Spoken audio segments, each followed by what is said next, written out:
हम सबको इंस्ट्रक्शंस आए इंडिया में हर या सिटीजन को हमारे प्राइम मिनिस्टर से, यस तो उस पे हाँ जी करना चाहिए कि नहीं करना चाहिए। But before we go there, I want to make people understand. So कल एज वी स्पीक, येस्टरडे हमें ये इंस्ट्रक्शंस आए थे कि आप गोल्ड और मत खरीदिए, घर में ज़्यादा रहिए, वर्क फ्रॉम होम करिए, कार पूलिंग वगैरह ज़्यादा यूज़ करिए, और फॉरेन ट्रिप्स कम करो, फॉरेन शादियाँ कम करो, राइट? दिस इज मोटा मोटी this is what he have yes said in layman terms. तो फर्स्ट पॉइंट पे जाते हैं कि वाई एक कंट्री के प्राइम मिनिस्टर को पब्लिकली जाके ये बोलना पड़ रहा है कि गोल्ड मत खरीदो। क्या है ऐसा, क्यों गोल्ड नहीं खरीदे हम? देखिए सिचुएशन बहुत ज़्यादा सीरियस है, ठीक है। मैं आपको सिंपल से एक वे में समझाता हूँ। आपको पता है हम साल का कितना गोल्ड हम इंपोर्ट करते हैं और हम खुद यहाँ पे प्रोड्यूस हम करते हैं। We import close to about 800 tons of gold a year into India and we produce close to about 1 ton. 800 ton 1 ton, okay simple. And हम बनाते थे, प्रोड्यूस करते थे, यस ओके। और लोग बोलते थे हमारे पास केजी था, 2 लाख गोल्ड से बहुत पॉपुलर हो गया, राइट। थिंग इज वो माइन थी, तब भी हम उतने कोई बड़े प्रोड्यूसर्स नहीं थे। सोने की माइन है बोल के बहुत अच्छा लगता है, एंड इंडिया की ओनली एक्टिव मेजर माइन थी तो और ज़्यादा वो लगता है, बट थिंग इज उससे इतना सोना नहीं आता था। अभी आज के दिन आपका लॉयड ग्रुप है एक, आई थिंक हाँ लॉयड ग्रुप है, वही अभी एक इन्वेस्टमेंट करके वो लोग अभी आंध्र प्रदेश के अंदर एक और माइन को भी एक्टिवेट कर रहे हैं। उससे लगभग पीक कैपेसिटी पे लगभग 1.5 टन और आएगा, 1.5 टन। कितना हो जाएगा हमारा घुमा फिरा के 2.5 टन, 3 टन हो गया। हमारे imports already 800 ton a year है और बढ़ रहा है। 800 टन आप रफली कैलकुलेशन करके भी देखोगे नंबर कितना पहुंचेगा, दिमाग किसी का भी हिल जाएगा। Gold is one of the biggest import centres for India, and अभी हम एक ऐसे सिचुएशन में है जहां पे रुपए का वैल्यू लगातार गिरते जा रहा है।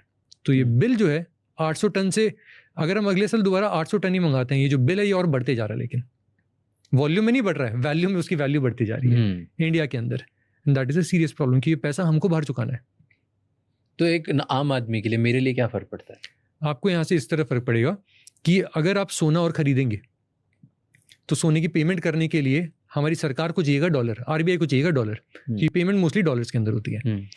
अब वो डॉलर अगर आपको चाहिए $100, पहले $100 के लिए कितने रुपए हमारी आरबीआई को खर्चा करना पड़ता है, एक तरीके से मैं बहुत ही लेमन लैंग्वेज में बता रहा हूँ। $100 के लिए पहले $1 का अगर आपको पेमेंट करना है, आपको चाहिए था मान लीजिए 85 रुपीज़, अब सडनली चाहिए 94। सडनली और ज़्यादा रुपए हैं जो कि बाहर जा रहे हैं, आपकी इकोनॉमी में नहीं रह रहे हैं, और वो कौन पे कर रहे हैं? हम लोग कर रहे हैं। अब ऐसे सोचिए, बाहर वाले को सोना लेना उसे $1 ही देना पड़ रहा है, हमें अगर लेना है तो हम पहले 85 दे रहे थे, हम 95 दे रहे हैं। हमारी इनकम वहाँ पे टाइट हो जाती है, हम 10 हर घर पे इम्पैक्ट आता है। मैं आपको एक सिंपल से एक दूसरा एग्जाम्पल से बताता हूँ। अभी 95 पॉइंट समथिंग हो गया ना, ऐसा ही कुछ चल रहा है, तो हम 10 रुपए एक्स्ट्रा दे रहे हैं हर गोल्ड। या एंड मान लीजिए कि सोने का रेट यही रहता है अभी जो लगभग आई थिंक कितना चल रहा है, $4,500-$4,600 पर आउंस, ठीक है। मान लीजिए सोने का रेट यही रहता है बाहर के मार्केट में, लेकिन रुपए अगर डिप्रिशिएट होता जाता है, सोने की वैल्यू बाहर वही है, लेकिन हमारी जेब से उतना ही सोना इंपोर्ट करने के लिए ज़्यादा पैसा लगेगा। हम जो दुकानों से सोना खरीदते हैं उसका रेट और बढ़ेगा। इस वजह से है कि हमारी सरकार बोल रही है कि भैया कम इंपोर्ट करो, लेकिन अब यहाँ पे बात आती है कि ऐसा है तो हमारी करेंसी को स्ट्रांग बनाओ। अब मेरा ये कहना है करेंसी को स्ट्रांग बनाना हमारे हाथ में ही नहीं है। Okay, why do I say that?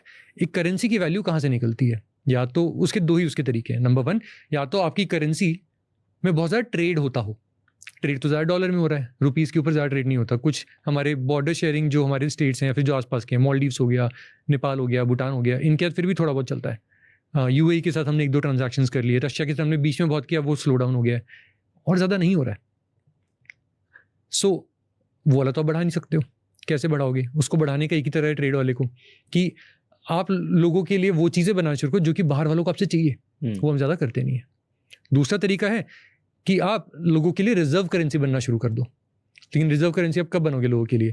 जब बाकी कंट्रीज के लिए आपकी करेंसी के बिना खुद का गुजारा मुश्किल हो जाए।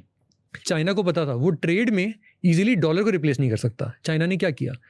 China began to give a lot of date.